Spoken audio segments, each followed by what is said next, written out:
First up, why America is building new statues to celebrate.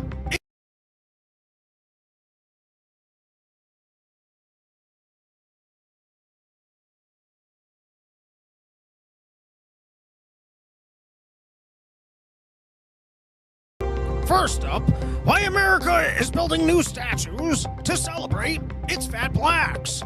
The statue, called Grounded in Stairs, raises awareness for those who can't walk them, while others point out that this statue gives many an opportunity to practice their arguing skills before traveling to Atlanta.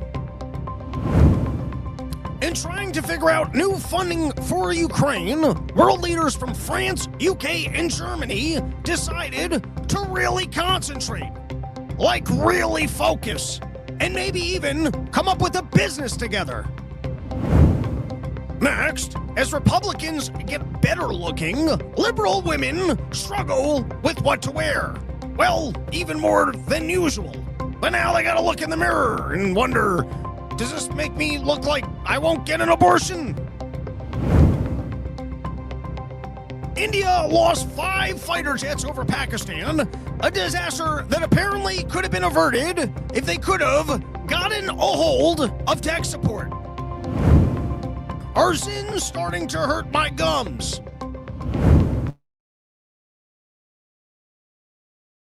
That took place in picking a new pope. I thought we agreed if the child's an orphan and can't speak, you can fuck him. It's your daily dose of misinformation, pulled from a lightly hemorrhoided asshole. It's today's Run Your Mouth!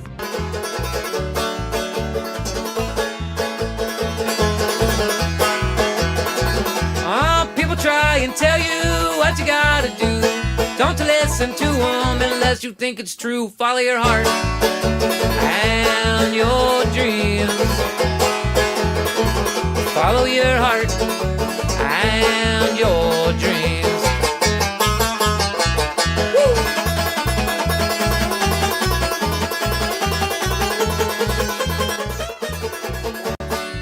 What is up, everybody? Welcome back to a brand new episode of the Run Your Mouth podcast. I'm out here with the boys. We're on a bit of a mission, just trying to fix the world's problems. Just sometimes, this is what Porch Tour is all about. It's about getting together with your pals, getting out into nature, which is just sometimes some guy's car park in the middle of Florida, but it's about reconnecting.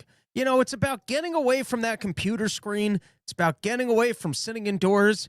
It's about clearing your head, sometimes taking some narcotics and seeing if you could come up with new solutions to problems that otherwise your vision was clouded. You couldn't quite see through. You knew that there must have been other options on the table. You knew that you were getting outclassed by Donald Trump, who's doing his Sudafed and his Diet Coke, and you guys sat around, you're like, maybe if we all put our heads together and tried to get ourselves onto Donald Trump's level, we can figure out this little funding problem. So anyways, it's nice to be out here in Columbia between porches, which, by the way, www.porchtour.com. We've got more porches coming up. Shout out to a Florida sponsor. Natalie Cusera from Capital Title Partners. If you're living out in the Florida area, you're buying a home, you want to make sure that you got your title insurance so that some scumbag doesn't just claim that they actually own your home. I think that's what title insurance is for.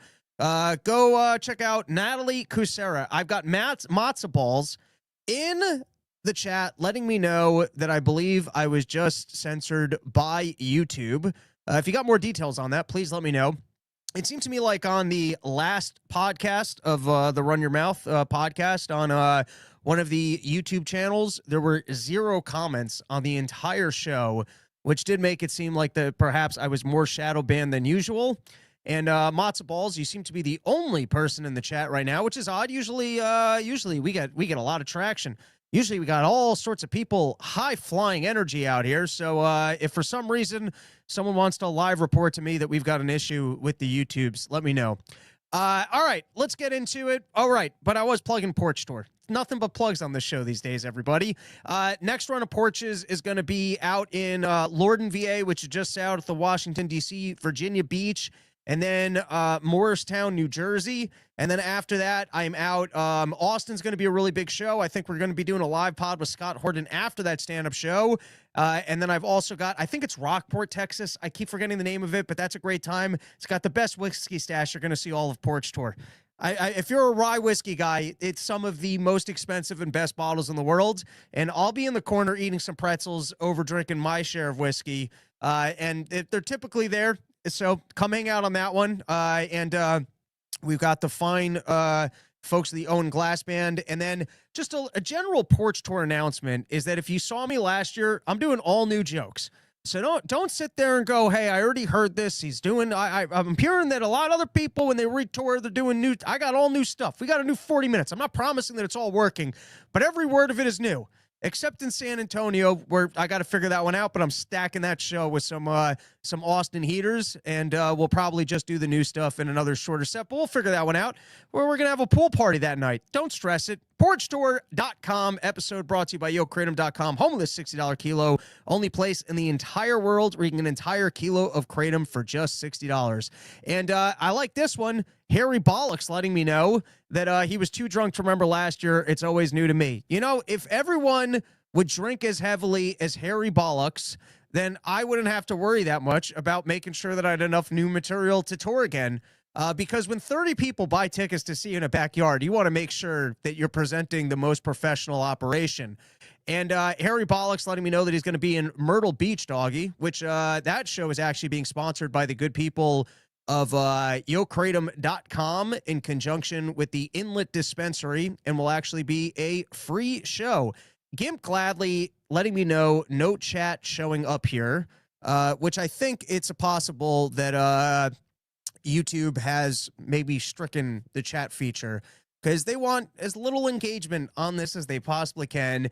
And Junior coming through, letting everyone know that alcohol is always the solution. I can stand by that one. I agree with you. All right, let's talk a little bit of nonsense, and then let's do a quick scoop of some of the week's biggest news stories. And then I got double duty today because we'll have to end by 1 o'clock because I'm going to be live on Part of the Problem. Let's start with this, guys. You know, I travel, and sometimes I wonder if I should let you guys know about all the stupidity that I witness while traveling. And then every once in a while, you know, I do some porches, and people come up to me. They go, I travel all the time, and you're saving me because I notice all this chaos, and I don't even realize how much chaos I'm noticing. And then you help me articulate just how much everyone is messing with me. And what I've noticed is that there's just no reprieve from the retardation. It is constant. You think you're going to get a break. I had the other night, we had a great run of porches out in Texas. And sometimes it just amazes me that hotels will spend as much money as they do to build the same room hundreds and hundreds of times, the exact same room over and over and over. They will have hired their architects. They will have hired some women to decorate the room. They'll have entire teams figuring out what would be the comfortable hotel room that everyone will be able to sit in and be satisfied. And I was staying at some random Marriott. I like the Marriotts. The Marriotts, they're solid. And, you know, a big thing that I like in a room is a desk. I like being able to sit down and get work done in my hotel room. You give me a nice desk in a hotel room, I get just as much work done on the road as I would at home.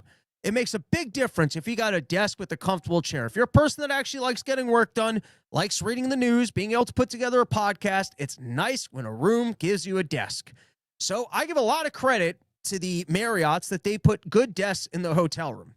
But they created a design. I should have taken a picture of this. Mental note, in the future, take a picture of this stuff. They've got new televisions on swivels. Have you guys seen swiveling hotel televisions? Because basically what they did is they sectioned this room by a desk and a partition with a couch against the wall, and then you got 2 beds, and then you got the television in the equivalent spot of where the partition is on just enough of a swivel so that you couldn't watch the television either on the couch or if you were laying on one of the beds. Now, I'm not a big television watcher in hotel rooms. I've already complained about this. They ruined what used to be great. It used to be that you could go on cable and you could channel surf, but then they introduced a blink to the channel surfing where the information would load on the bottom of the screen before you would actually see what was on the screen. And that little of a blink, if you have ADD, just ruined the channel surfing experience. Because it used to be you would find two things that you liked at the same time and you'd have the last button. And so you could very easily flip between the two things that you were interested in. It would be like, you know, like The Godfather would be on AMC, and then like some trash, hey, is there a dead body in the storage unit would be on that channel. And the commercials would be pretty well aligned. And so you would do one run through, you'd find two things that you were interested in, you'd have the back button, and then anytime that the commercials didn't align would give you a chance to scan through the channels and see if there was something that you were more interested in that you could replace those two things.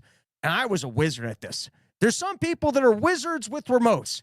And you know, the same way that when I was still eating cheese, I was a sandwich connoisseur and I could break down sandwiches for you. Let me tell you, of the skills that I acquired in a lifetime, in the good old days where you had a simple mechanical remote and you could channel surf a television, I was excellent. And I don't have a TV in my house. I would even get excited if there was a television in a hotel. You'd be like, oh man, I can get back to my roots.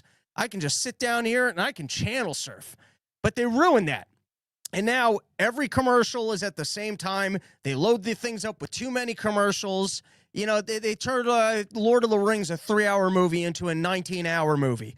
And so television, for the most part, is completely unwatchable. But with that said, if you're a person that wanted to watch television, God bless these new hotels that have figured out an arrangement where there is no angle within the room where you could comfortably watch the TV if you wanted to watch it. And so for that, I almost congratulate the decorate, design, research team and everything else that happened at these corporations that you and I would never be able to get a job at. Oh my God, would I love if some random listener to the Run Your Mouth podcast is like, oh, I did the designs in those rooms. I'm going to assume that it's some lady that went to some, you know, stupid college, and then daddy got her a job and she always wanted to work in design and thought, how about a swiveling TV for both areas? And then they couldn't figure out the logistics on, and they're like, all right, no one even watches TV anyways. All right. I had one more random travel thing that I wanted to talk about. What do you guys do with wet clothes when you travel? I'm genuinely curious. robsnewsroom@gmail.com, because I usually try and shove them in a side bag, in a Ziploc bag. And, you know, I make it a point wherever I go, I try and catch a little of the local aesthetic. Sometimes that's wandering a downtown. Sometimes that's you're able to get on a mountain. Sometimes you like to get into the ocean. West Palm Beach, excellent beaches. Everywhere else, I don't know. I get in and I'm like, why am I in this? This is disgusting. All right, shut up, try and swim. And then, you know, you get out and you're like, I don't know why people like the beaches so much. But every time I travel, I end up with wet clothes. And usually I go, hey, listen, this is 2 hours on the plane. It's in a side compartment. This is no big deal. And then it's always a week later by the time you actually open up your bag, you're like, ah, fuck, there were wet clothes in here. And I've had plenty of times where I'm like, hey, I'm just going to leave the wet clothes behind. But then that becomes an expensive thing where every single time you're just abandoning the clothes. And listen, I wear cheap enough clothes that I could probably get away with that. Anyways, Delta, they still haven't returned my bag and it's filled with wet clothes. At what point can you be like, can I hold them responsible for the wet clothes in the bag? Is that a thing? Can you let them know, hey, you guys were supposed to return this on, oh, all right, wait. One more comment on, you know, every corporation in the history of ever, because listen, you know what, maybe I'll teach classes for how to deal with customer service because I'm unassertive as a human being. And I try and there's that little voice in my head that goes, just be cool, just be calm. And because I'm not, and I'm trying to overcompensate. And so, you know, it's 4 days later, you're supposed to leave tomorrow. You still don't have your bag. And I got a perfect system for packing bags now, which is you never unpack. You just add to the bag. So I currently have the majority of my sheaths are in that bag, which, by the way, I just reordered, but we'll plug them later. It's too many plugs at the moment. We got to cover some news. I've got all, and I'm like, oh, if I don't have this bag tonight, I have a problem for travel tomorrow. So then you got to spend 35 minutes on the phone to finally get a hold of someone. They transfer to 9 departments. They're like, oh, yeah, it was scheduled for delivery yesterday, but your address didn't come up in the GPS. And you're like, that doesn't make sense. I mean, I get to live. Can you read the address? Oh, yeah. You mean the exact address that I live at, that I get all of my mail to, that nobody's ever said doesn't show up in anything? Also, I take 45 flights a year, and I have to put in my address every time. You're telling me that you don't have my address on file anywhere? You're telling me that not one person couldn't go to Google, put the address in, and then have it pop up? It sounds to me like you just didn't deliver the bag. And the lady, and I didn't say it quite like that, but I just said, well, you mind yeah, that's my accurate address. There's wet clothes in there. And then she's like, all right, we'll actually take care of this. But they're very happy to call you up and go, hey, we just messed up and we're not going to take care of this, hoping that you'll go like, great, I didn't even care anyways. I was hoping to donate my clothes back to Delta. Just everybody know out there, it's like the insurance company where the first time they call you and they go, hey, listen, we're not going to cover that, just for you to actually come back and go, well, I think you have to cover it. So whatever they tell you on a first call, they're negotiating on, hey, can we just not perform the service and keep all of your items? And then you just got to be like, well, no, that's ridiculous. I kind of wanted this stuff back. And we're like, all right, I guess we'll work. All right, let's get into the news. Episode brought to you by YoKratom.com, home of the $6 kilo and the only place in the entire world that you can get an entire kilo of kratom for just $60. And who else is doing that? You know, everyone else, they're going tariffs this, tariffs that. We got to raise our prices. Biden's inflation, the eggs are expensive, but not the good kratom people. All right, let's take a couple of comments, and then we don't really have any slides for today. We're just going to quickly run through a couple of topics here. Catching 45, I just wear the clothes until they're dry. That works if you're in warm enough environments. That would be funny if you kept to that policy, even if you were traveling to a place where the clothes would never dry, and that you were like, no, I'm committed to this policy, and you just continued to wear them until you got like gangrene. Is that what you get? Or what's rot foot? I don't know what that is. How do your clothes not mildew? They do, and then you shove them into the bag, you pretend like they're not, and hope that the Asians that do your laundry for you can figure it out. Moderately amused. Robbie admitting he wears a t-shirt when swimming was not on my bingo card for this. I don't wear t-shirts while swimming. Who said that? Are you kidding me? I go with people to a beach alone so that you can show off your fat tits and not be embarrassed. I'm not wearing no t-shirts by the pools. If we're in a situation where I feel uncomfortable swimming without the t-shirt on, I'm not swimming. Or you just own it and you go for it. That's the only ways to do it. Matzo balls, now introducing mildew sheaths. All right, let's get into the episodes. Let's start with Donald Trump's prescription drug policy. And maybe I'm getting something wrong. Libertarians, feel free to email me, robsnewsroom@gmail.com. Maybe my initial shoot from the hip on this one is wrong, but I got to take Donald Trump's side on this one. If someone else is paying less for these drugs, why are we spending more? I'd like to, there is so much bullshit in this healthcare system, which originates from government spending money on the initial research and then putting a million policies in place that forces you to get insurance that drives up the prices. All of our access to healthcare is terrible. Not to mention, listen, I actually don't understand the libertarian argument against intellectual property, but at the end of the day, government does have protections for drug companies with intellectual property. Not to mention the FDA, which can somewhat police what pharmaceutical products you are or aren't able to take. Who has access to the FDA to get their products approved while some other products just remain on shelves with no known beneficial whatever from human consumption? Well, why don't you run the study? Because there's a lot of people who are taking this thing all the time. Well, because you're not Pfizer. And then how often do they have a perfectly good drug that just sits on a shelf? And what they do is they make a small change to it so that all of a sudden it's no longer generic. And then they work out some racket with your doctor while he's prescribing to you the new shiny thing that's no different than the old thing. The old thing might have been better because you were running the human trial of people just ingesting it for longer. But no, we made one little change to this, and now we're no longer recommending the generic, which could do just as good of a job for you and possibly even be the better product. There's a lot of government protections in the system that are protecting these pharmaceutical profits, that are protecting the pharmaceutical industry. And to me, there's something about if you were selling these drugs for less money to someone else, why am I spending more on it? You've already let me know that that is the price of the drug.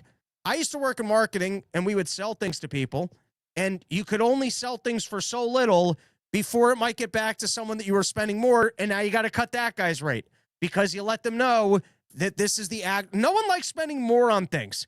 Even people that like fancy stuff. If you like Rolexes and you like fancy stuff, and then you find out that someone can get those fancy stuff for less money, you're not happy that you spent more. Even when like the entire point of something is that there's a brand on it, and it's just that you spent a lot of money to have that brand and showcase that you had the thing that was a lot of money, you'd like to spend the lesser price for it.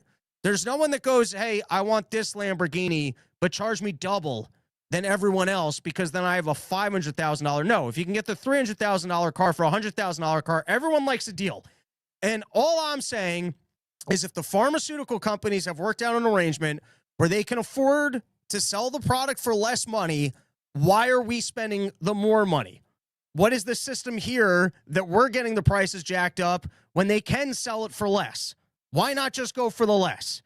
And now they like to claim, well, it's the research and development that Americans have to spend top dollar on the product because unless we pay top dollar on the product, there aren't as much profits in the pharma game, and then there will be less incentive for them to go ahead and make these products. And I'm calling bullshit. I'm calling bullshit on the research and development side of this because, one, I think the research side of it is somewhat socialized, and that I've heard, I didn't do a full investigation on this one, but I heard that government supports the initial research and then the drug companies come in later. So, they've already worked out a deal where the research and development side of this stuff is somewhat socialized. And so, and also, even with the prices, I understand a free market would be better, but we don't have that anyways. And I think that there's enough money in curing diseases, and there's actually enough passion in that one, that I don't believe that America being able to pay the same rate as somebody else now means that there will be no pharmaceutical profits, and we're suddenly, and that the farm is just going to abandon making drugs. I don't believe that. And then you got the story, well, there could be rationing, and that would be interesting. That would be interesting if all of a sudden these pharmaceutical companies come around and go, all right, if we can't sell this for that amount of money, we're not going to be selling it. And then in which case, my guess is someone's going to come around and rip off their patents, and then you'll have government stronger on them, and there will be. And now, the other side of this, and once again, talking out of my ass, but that's what we do here sometimes. It seems that when Obama got health care passed for the entire country, he had to work out a deal with the insurance companies where he wanted to be able to turn around to the American people and go, listen, even if you have a pre-existing condition, you're going to be covered, which is no longer insurance. And so the insurance companies had to figure out, well, how can we make that work? And so what they did was they changed the enrollment time to just a brief window of time during the year, so you couldn't just purchase insurance whenever. And then the other thing they did was they got rid of the catastrophic care plans, which would force more healthy individuals to go ahead and purchase the insurance products so that they could continue to make sure that they had their profits. And I'm sure that there were other wonky things that were done in terms of capping competition or otherwise to make sure that they could make their money. And maybe we'll get Andy back on from Crowd Health and he can explain to us this racket.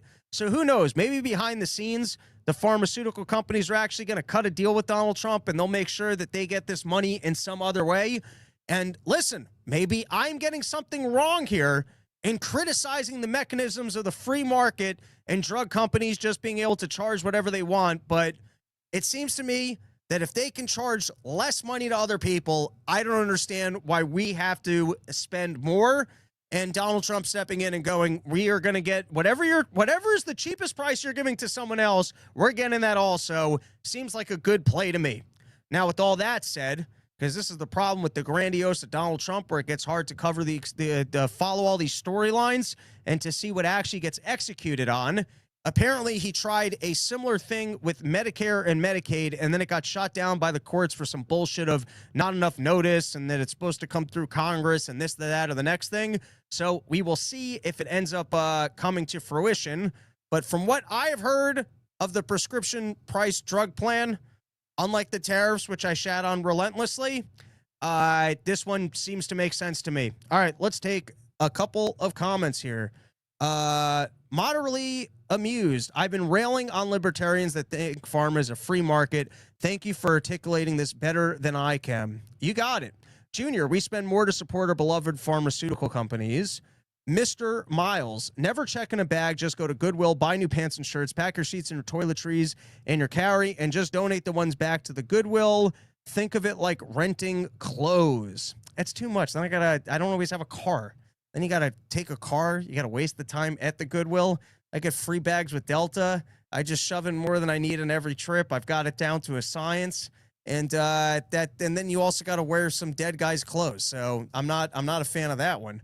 Matzo balls, man, Robbie, what's the world in America going to look like when we stop subsidizing the health and defense of other countries and start taking care of our own? That's what I'm talking about. Why do we have to spend more if Europe's paying less? That feels like I'm getting ripped off by the corporation. And when the corporation makes all of the pricing public enough for me to know, hey, these other people are getting the exact same medication for less money, the fact that someone hasn't stepped in sooner and going, no, I'm not spending more money on this. Brandon Hall, the U.S. taxpayer has funded every new drug in the last decade, and then they charge us X times as much as other countries. That's what I'm saying. All right, seems like we're all in agreement of that it is total bullshit. All right, short one. The church, they picked a new pope. Everyone's all excited that you got this new American pope. For a long time, I was of the mindset of listen, I grew up very religious. I don't really practice any religion right now.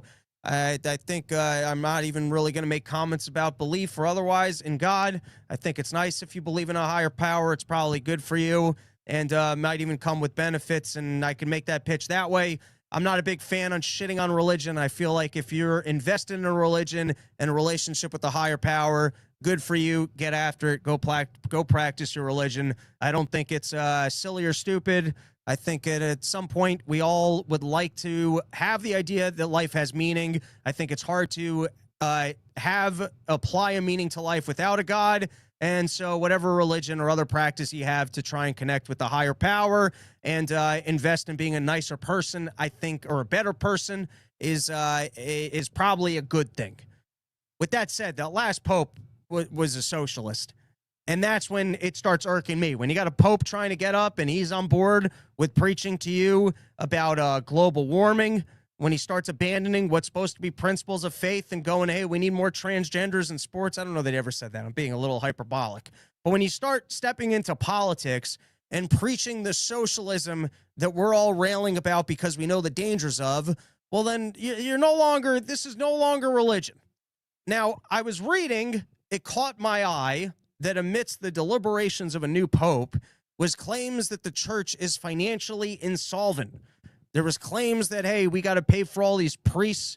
You know, we're supposed to have these pension plans and we're running out of money. And then I've also read all these scattered conspiracy things that behind the scenes, all of the world's money still just flowing back to the church. They've got an excellent financial racket and they're making their money. They're old school, old time money. And you talk about the bankers and everything else that's going on behind the scenes, and the bank, they're still getting the church, they're still getting their pittances. So I ask you, recommend an expert on this one.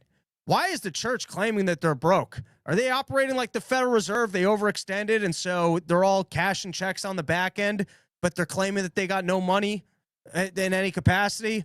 Are they going to go on some big fundraiser coming up shortly, letting us know, hey, the church is broke. Help us restore our glory. We need more of your money. Anyone got the insight? Who would be a good guest on delving into whether or not the church is actually broke? Because I did find that interesting and it caught my eye. Next is you got Bill Gates, and he's talking about how he's going to give away all of his money. He's kind of trying to trash Elon Musk. Look at me. I'm such a great and charitable person. All of this money that I, got off of forcing people to get vaccines and otherwise, I'm just giving it away.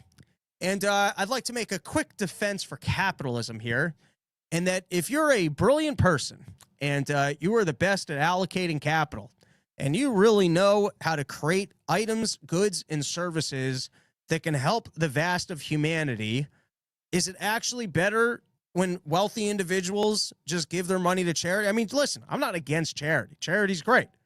But if Elon Musk were to keep every dollar that he ever had and he were to invest all those resources into figuring out how to diversify where human life can exist, and he gets us to Mars, which, by the way, Steven, who might, our Wonder Boy non-scientist, says that going to Mars is complete bullshit. Humans can never exist or live on another planet because of the foreign biomes and the fact that we evolved to live here and live here only. And even if you figured out all the engineering feats of getting to other planets, we would never actually be able to live there. That's a Steven theory. Maybe we'll have him on at some point and he can pitch it to us. But like, you're over here and you're shitting about the fact that you've got nothing that can help humanity by you investing it and doing it with your money. So you're going to give it all away, which is great. That's real nice. You're giving it to charity. But you know what else is really great? And I'm not even pro Elon Musk, but I'm just saying, if Elon Musk uses all of his wealth and resources and figures out how that we can travel the planets and advance humanity and diversify where we live so that if someone tried to nuke this one, human life could still exist. I mean, how do you shit on that usage of capital, or that doesn't benefit humanity? All right, next one. We're flying through topics today.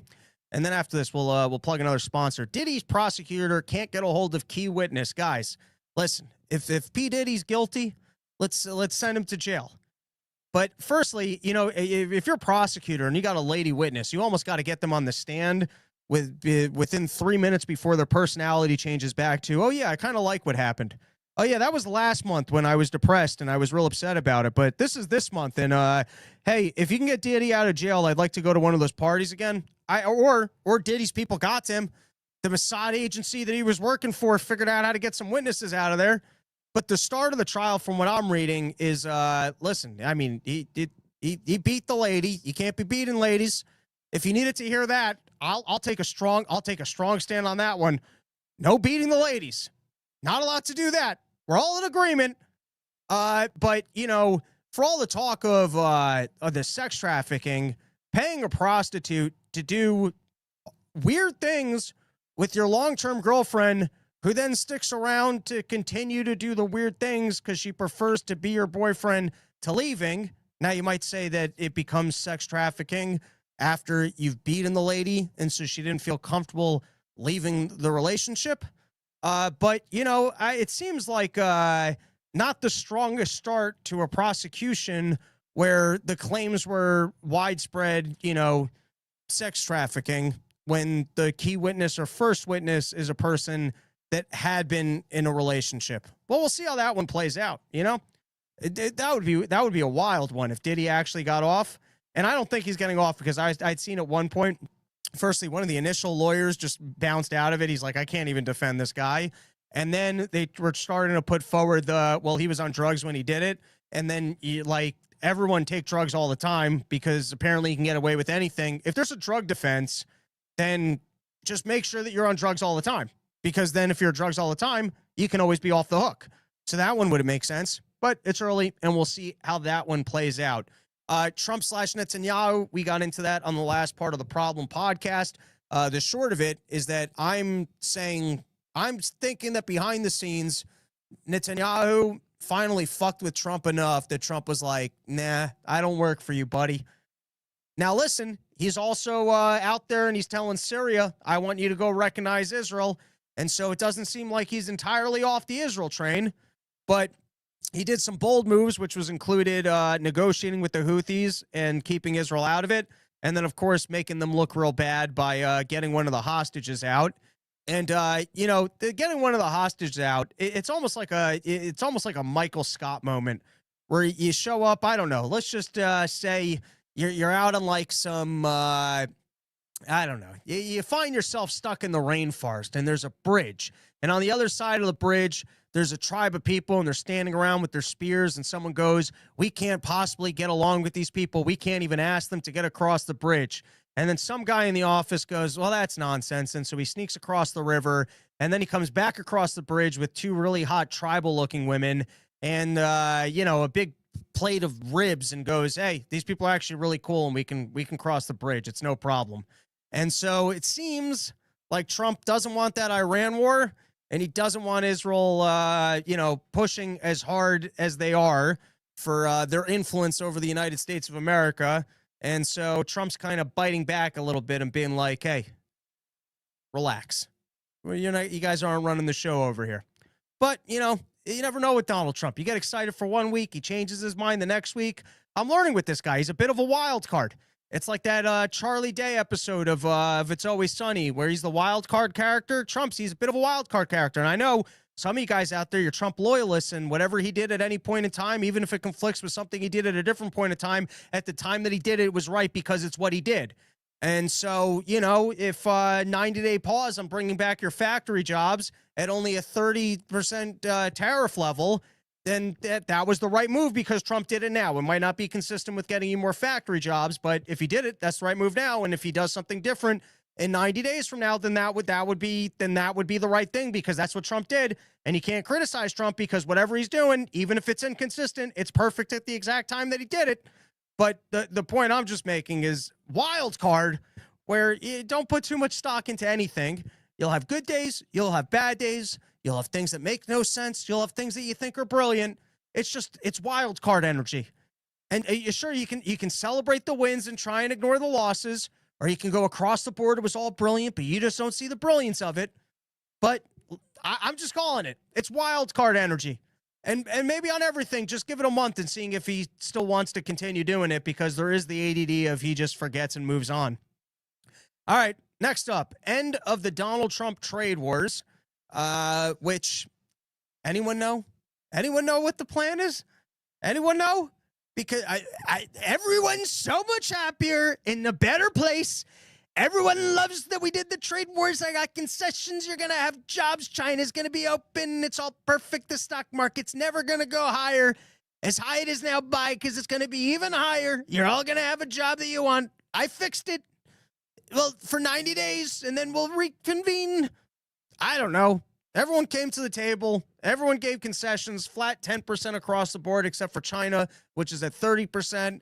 And will be walked back for 90 days. And I guess we'll find out in 90 days if he wants to re-pursue an aggressive tariff policy with China, or if he wants to keep it at 30%, which, you know, I know you Trump loyalists say 30%.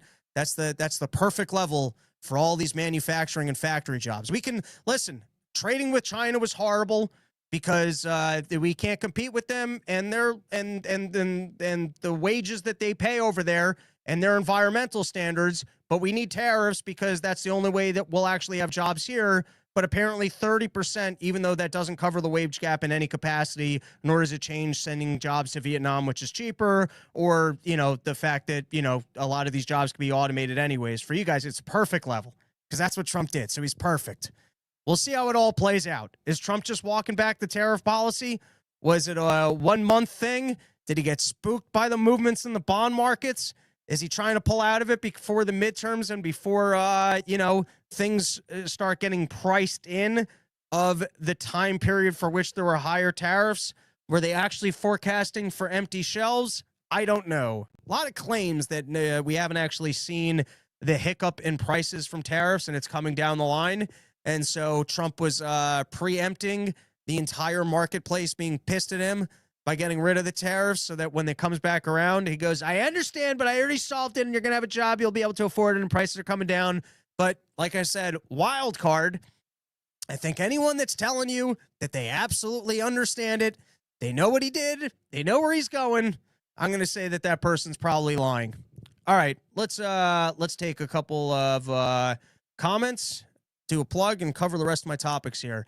Moderately amused, there was a documentary that shows how humans can survive on Mars. It's called Biodome and stars legendary actors Pauly Shore and Stephen Baldwin.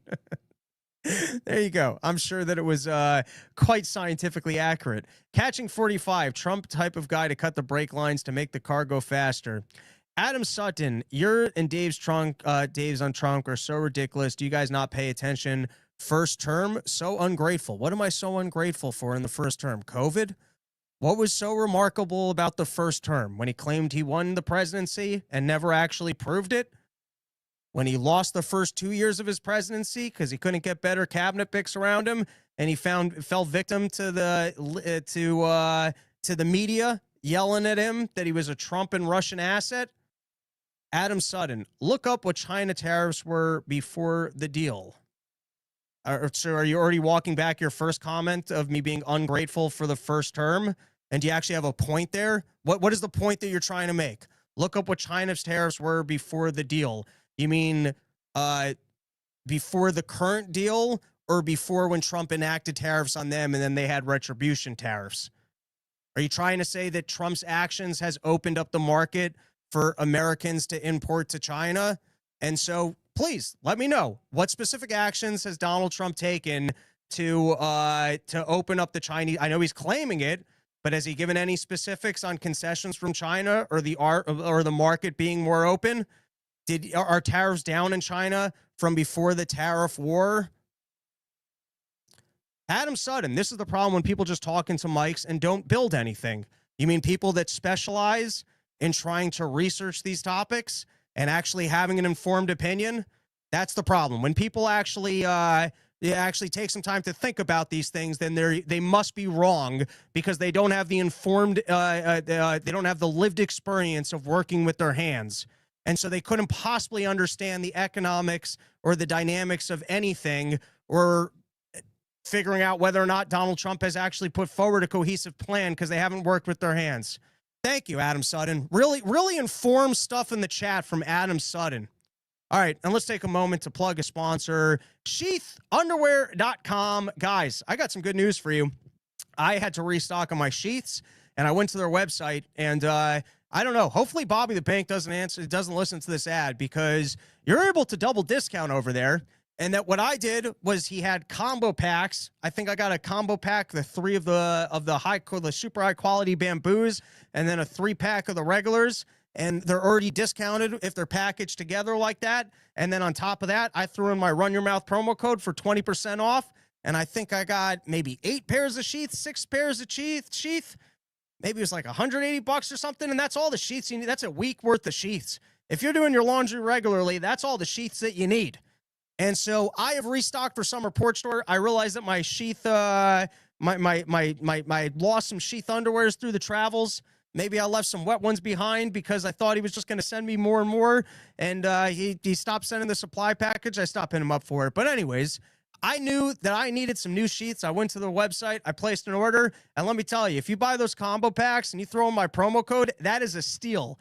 So before Bobby the Bank realizes that you're able to double discount over there, I recommend going to sheath.com, use promo code RYM, and you'll get yourself 20% off the greatest underwear that's ever graced the balls of man. I'm a big fan of the sheath underwear, and that's why actually I just restocked myself. All right, let's continue with our next thing that I got on this. Trump airplane story. I don't really care either way. Where you guys have a hot take. I feel like these are just like the nonsense stories where there's just more important things. I think our country spends enough money on things that it's a better look for the country for us to have paid our own money for Air Force One. I'm almost surprised that there also aren't security concerns about an airplane that the president's going to ride in initially just coming from another country. But I also guess if you hand the plane over to the military to then actually put together and inspect, maybe it's not that big of a deal. I would just think that the optics are better on, hey, our country can afford an airplane for the president of the United States of America, and the security concerns of it coming from another person would just have us building our own planes. I think Donald Trump is more of the mindset of, no, this shows the power of the United States government, that other countries just want to give us really free and cool and awesome shit because they're all celebrating how wonderful I am.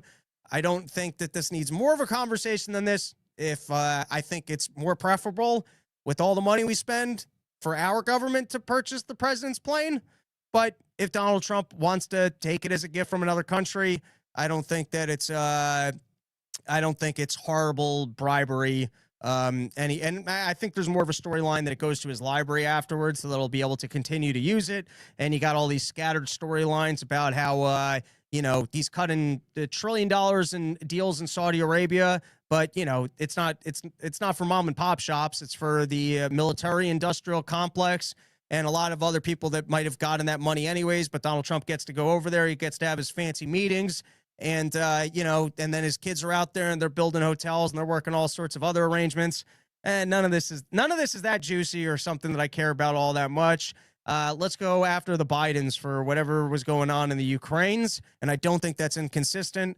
I think that there will be a level of corruption in government of people's kids getting contracts that the family probably wouldn't otherwise have gotten. It's a bigger problem when people are being bribed for policies that are actually against America's interest.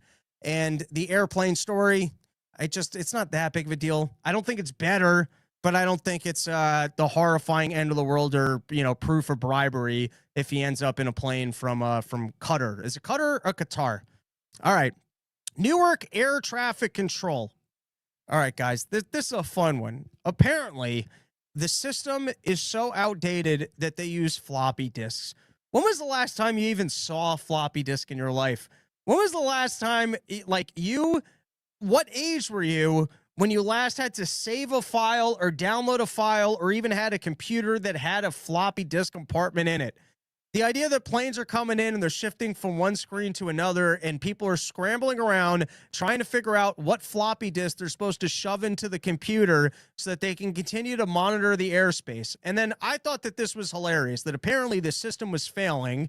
And so the employees that work there were so stressed out by the system failing, they then decided that they needed time off to decompress from the stress of their jobs. And there's just something funny about there being a problem at your job and then you just being allowed to leave while there's a problem. Usually when you're at a job and the going gets tough, you either have to be a quitter and quit and go, I don't want to be a part of this anymore, or you got to be a bit of a team player and go, oh, things are real stressful at the office right now. I don't think I can be taking this vacation. Or I don't think I actually need to be showing up for longer hours because we're having some problems at work. But then I realized, if you're stuck in a job where you got to throw floppy disk into things and you're responsible for people's lives and you don't think that the system is safe for working, I think that's a quit situation. I think that's more of a quit than I got to take a break situation.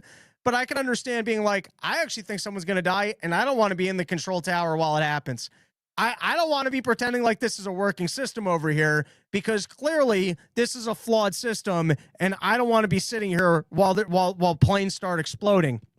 And now I think, if anything, this is a good, juicy story, and maybe we'll get an expert down the line who can actually explain to us all the details, but talk about government versus the free market. That, the airplane, they got pilots, they've got planes, they seem to know how to take off, they seem to know how to land. And for some reason, they don't build their own control towers for, figuring out who does and doesn't take off at the airport at what juncture in time. The government decided that they wanted to be in on that business. And so instead of, I guess, the way the free market works, of having competition amongst companies for providing the best services and that constant need for your products to work really well or to be replaced by some sort of other product, instead, they've got this old equipment from the 80s and they're plugging in floppy disks, and that's why it's not working. All right. Odd storyline. We've got three more, and then we are going to call it an episode. But look at this. We nearly did a whole recap. We don't even need slides. Quick recap of all the things that happened in the news this week, all in 1 hour. Not bad. Interesting storyline with Donald Trump reducing getting rid of all of the sanctions on Syria. If you are not familiar with the storyline, at the end of the Biden administration, we teamed up with the terrorists. It was a real-life version of the Suicide Squad. We could not flip Assad. They finally flipped Assad. It was a guy who used to be an al-Qaeda operative. I believe he's even killed Americans. At one point, he was most wanted, and then he flips it. Kills some Christians along the way, but, he just lets Israel come in, take a whole bunch of military gear, and if I had to guess behind the scenes, it seems like it was a CIA operation of teaming up with the terrorists to flip them, and the only real evidence of that would be the fact that there was military gear from Ukraine that found its way to Syria, which helped in switching the guy over. Now, the fact that we're more formally embracing Syria after it seems to be our strategic asset now running the country is not shocking. It's a little bit shocking after all the scattered storylines of that this guy and his government were going after the Christians in the area. It was also interesting that after the Netanyahu break of last week, his demand of Syria was recognizing Israel, which I'm going to guess is a easy ask because that seems to be a Mossad/CIA asset that we teamed up with to run the country at the moment. But anyways, seems like Syria is moving forward in terms of actually being, legitimized and being brought into the world order, including that America will, I guess, start dealing with and allowing for business relationships with Syria. All right. Speaking of foreign wars, let's plug our last episode for today's episode, PhoenixAmmo.com. I know you guys are all out there. I know you guys all have all sorts of guns. I know you guys are ready to go, and you want to be able to go out to the range. You want to be able to, do some target practice. You want to make sure that you're fully loaded in case Sasquatch tries to invade your home. And this is your opportunity to actually have used that AR-15 that you've been practicing all the time to go Bigfoot. You ain't going to come into my house and steal my shit. So anyways, if you're looking to make sure that you've got all the ammunitions that you need, you're living in states where you're allowed to do this or over the age that you're responsible, and anything else that should exist as a legal disclaimer, go to PhoenixAmmo.com. Get yourself a bag of high-quality bullets and know that you're buying from a company that would not sell to the United States government. All right, last two topics for today. This one is interesting, and I don't know much on it, but it's worth taking note of. Before Donald Trump was told that he was not allowed to export Venezuelans because they cannot be considered enemies, someone needs to actually declare war on the United States government in order for people to qualify for the Alien Enemies Act, which is something that was used last during World War II to intern the Japanese. There was also a legal claim from the lawyers that brought it that when it was last enacted, those people were even given an opportunity to self-deport. And now you've got a new judge, because it was strucken down. You've got a new judge that has put it in place and said that if the administration deems someone to be, I think it has to be in a gang from Venezuela, then they don't need more. And there doesn't need to be due process to declare the person. The administration can just make that judgment, and then they can be treated as foreign enemies. That's the newest court case. I'll be a little bit surprised if the next court doesn't overturn that one, but that's where we're at with that. All right, and then last one is Witkoff getting back this American hostage, or maybe better, maybe prisoner.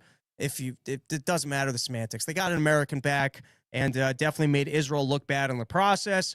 And I would love it if we could actually get more of the storyline here of who Witkoff was talking to. Apparently, he was a lawyer through the back channels. But, I'd love to hear just the extent by which, Hamas is actually willing to negotiate. For all this, they don't care about the people, and they just want to use the people as human shields. Are they really just interested in having foreign aid come in and having a ceasefire so that they can get more goods for themselves and rearm? Is that the argument against what's going on here? But I'd love more of the details of the back channel negotiations, how they managed to get this done, and if perhaps, Witkoff and his team could actually get back all of the hostages. All right, that is the end of today's episode. We'll be back probably next week with another episode. And, of course, go to porchtour.com, and you guys can, come hang out on some porches. All right, let's take some comments. Let's see what's going on in the comments. Wait, Rob, are you telling me they're running airspace control off the Oregon Trail? Yeah, that's true. John Popick, the last time I saw a floppy disk since grade 8. Matzo balls. Wait, Rob, are you telling me? Oh, I already read that. John Popick, my parents had the old school, really thin black floppy disks for our really old computer from the 80s/90s. Brandon Hall, Adam, you aren't that guy. If you want to talk about something, bring up factual information. You just sound insane, buddy. All right. I don't know. I'm going to assume Mr. Brandon's taking my side on that one. Nikki D, Dem operatives sabotaging FAA so they can say Trump cutting FAA boom. They'll do anything. That'd be quite the scandal if they could actually, because let me tell you, that is what doomed, what's his name? The big fat guy from New Jersey. I sat when he shut down the George Washington Bridge. I don't even remember what had happened, but he was trying to get some mayor unelected, and so he fabricated some problem with the George Washington Bridge, and the newspaper articles, they creamed him on that one because someone actually did die waiting for an ambulance. And I sat in that traffic jam. You had never seen anything like it in your entire life. I spent like 7 hours getting into New York City, or 4 hours. You finally got off the highway, and every box in New York City was just gridded to a halt because of all the people that were trying to turn, and there was nowhere for them to go. It was a nightmare. And if that turns out to be true, that the Democrats are purposely undermining Donald Trump and creating havoc at the airports to make him look bad, let me tell you, that ruined Chris Christie. And if that storyline actually gets out there, there will be hell to pay. Nikki D. I already read that. Jake Moore, I build plane parts for a living. I don't fly for a couple of reasons, mostly seeing the other people that I see work near me. Yeah, I've said that about the bathroom doors on the new planes, that the latches don't work. And that's the only piece of equipment that I interact with on the entire plane. And so if that piece of equipment doesn't work very well, imagine how many other problems there are. But since I have to fly all the time, I will ignore that I just read that, and I will just pretend like planes are safe because I don't know what other option I have. John Popek, Trump going over to the Middle East and talking to the leaders is fantastic. Hopefully he sticks to his guns and stops subsidizing Israel. I'm okay with that. Adam Sutton's back. I'm not what guy, Brandon. I run a manufacturing firm. The takes on tariffs and Trump's efforts are wildly off base. Once again, no specific, though. Just a bold claim that because of your lived experience, you know better, and I'm just wrong. Wonderful. Catching 45, Chris Christie. That's a good nickname. That is our episode. Thanks for hanging back. Back shortly with a new episode. Porchstore.com. Thanks to the sponsors, YoKratom.com, Phoenix Ammo, Sheath Underwear. I just loaded up myself. Go get on that double discount while you can. Later, boys. It's been a pleasure.